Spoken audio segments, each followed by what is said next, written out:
Salam, hər vaxtınız xeyir olsun, dəyərli dostlar. Mən Turan Akademiyasının təlimçi müəllimi Günay Abbasova. Bugün sizə Dim Ədəbiyyat Test Toplusu 2025-də şifahi xalq ədəbiyyatı mövzusunda olan bəzi testlərin izahını təqdim edəcəm. 11-ci sualda qalmışdıq. 11-ci sual. Ağıllı uşaq əsərindən verilən parça mətnin hansı formasına aiddir? Əhməd səhər tezdən durub həmin qocanın yanına getdi. Gördü bir nurani kişidir. Sağ saqqalı, ağappaq qar kimi, gözləri tutulub, qıçları şikəst olub, yerindən tərpənə bilmir. Əhməd burada neynədi? Daha doğrusu müəllif burada neynədi? Bizə həmin obrazın xarici görünüşünü təsvir elədi. Ona görə də burada təsviri olacaq B variantı. 12. Verilənlərdən birində uyğunluq pozulub. Lal dinməz oturaq oyun doğru fikirdir. Səməndər quşu zonomik əfsanə doğru fikirdir. Tombriz tarixi rəvayət doğrudur. Qodu-qodu mövsüm nəğməsi doğrudur. Şah İsmayıl qəhrəmanlıq dastanı bu yanlış fikirdir və abituriyentlər adətən bunda həmişə çaşırırlar. Nəyə görə? Çünki biz Şah İsmayıl Xətaini tarixdə igid, qəhrəman biri kimi tanımışıq və ona görə də Şah İsmayılın adı gələn kimi əksəriyyəti həmin tarixdəki Şah İsmayılı yadına salıb və onu qəhrəmanlıq dastanı kimi götürür. Amma ədəbiyyatdakı Şah İsmayıl məhəbbət dastanıdır. Ona görə 12-də Y variantı yanlışdır. 13. Verilənlər içərisində hansı janra aid nümunə yoxdur? Səməndər quşu əfsanədir, Qaragilə mahnıdır, Aşıq qərib dastandır, Qodu-qodu nəğmədir. Yerdə qaldı rəvayət, rəvayətə aid nümunə yoxdur. 14. Məişət nəğmələrinə aid olanları müəyyən edin. Məişət nəğmələrimiz, məişət deyəndə həmişə yadımıza nə düşür? Ev, ailə və laylalar və oxşamalardır. 2-5 cavabımız B variantı. 15-ci sual. Mahnı janrına aiddir. Qaragilə, bəli. 1 doğrudur. Dəsmalı ver oyundur. Uşaq oyunudur. Qodu-qodu mərasim nəğməsidir. Mövsüm daha doğrusu. Qodu-qodu mövsüm nəğməsidir. Apardı sellər saranı xalq mahnısıdır. Əl üstə kimin əli də oyundur. Burada cavabımız olur mahnı 1-4. D variantı. 16. Məişət nəğmələri ilə bağlı doğru fikirləri müəyyən edin. Məişət nəğmələri hansılar idi? Bayaq yuxarıda da testdə var idi. Laylalar və oxşamalar.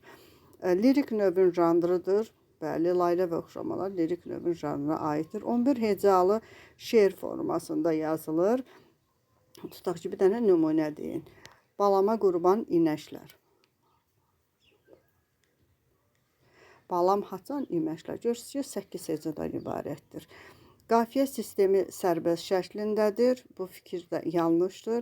Çünki balama qurban inəşlər, balam haçan iməşlər və yaxud da bu düz ikiliş formasındadır, amma dörtlü şeir formasında olan da var. Dağda darılar, sümbülü sarılar, qoca qarılar, bu balıma qurban. Yəni görür ki, sərbəst şeir, qafiyə sistemi sərbəst deyil. 1 doğru oldu. 4. Övlad məhəbbəti onun gələcəyi ilə bağlı ümid və arzuları əksini tapır. Bəli, laylalarda biz bunu görmüşdük. 1, 4, ikiliş və dörtlü şəklində olur.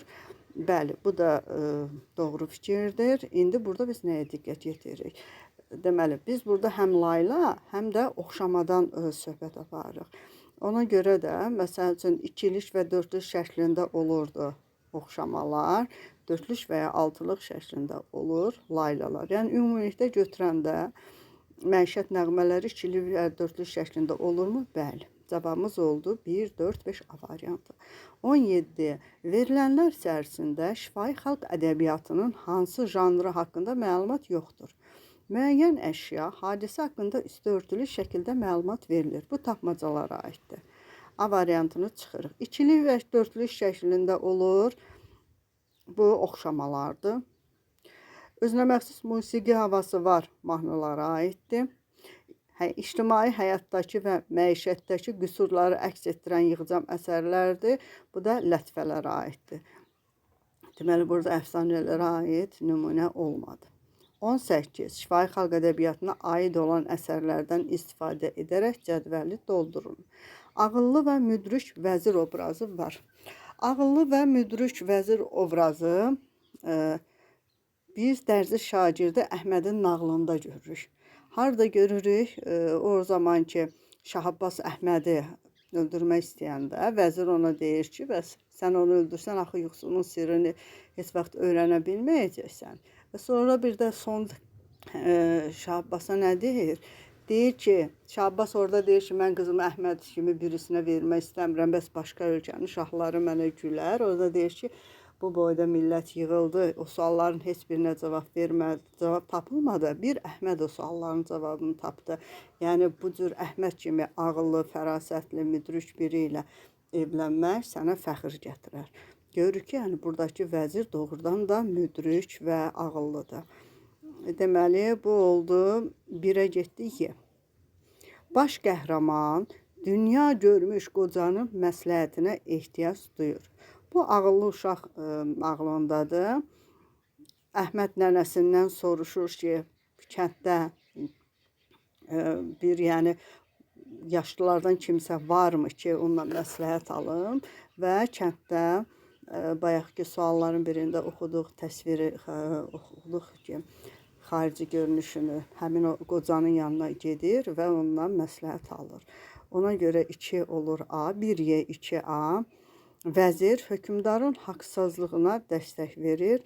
Sahargah əfsanəsidir burada. Yəni hökmdar haqsız olur, vəzir də onun haqsızlığına bəraət qazandırır və var qüvvəsi ilə hökmdarı yaltaqlamağa çalışır.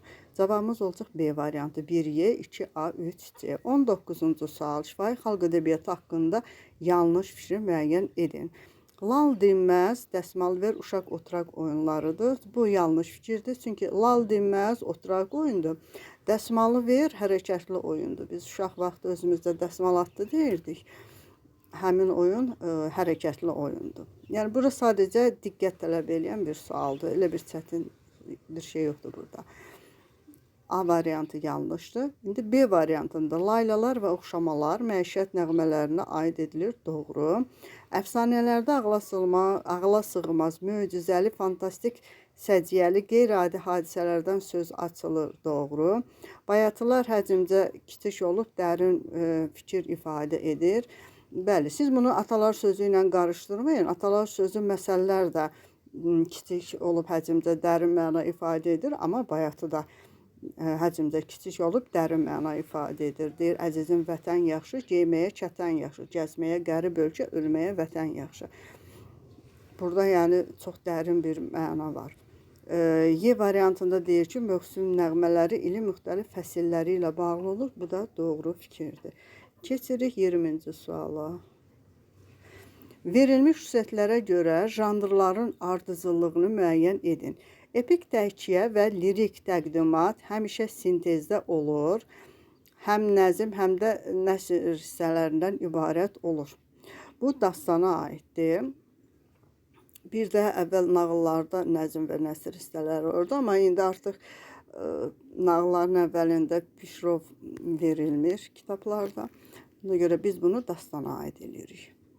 Məzmun etibarilə əsasən 3 yerə bölünür. Bu nağıla aid olan xüsusiyyəti bilirik ki, 3 yerə bölünür. Heyvanlar haqqında olan nağıllar, sehirli nağıllar və məişət nağılları. Nəsrlə olur, bu da doğrudur. Sınaqdan keçmiş hikmətamiz fikirləri əks etdirir atalar sözləri. Həm nəzmlə, həm də nəsrlə olur. Bəli. Atalar sözü həm nəzmlə, həm də nəsrlə olur. Burada da cavabımız oldu Y variantı.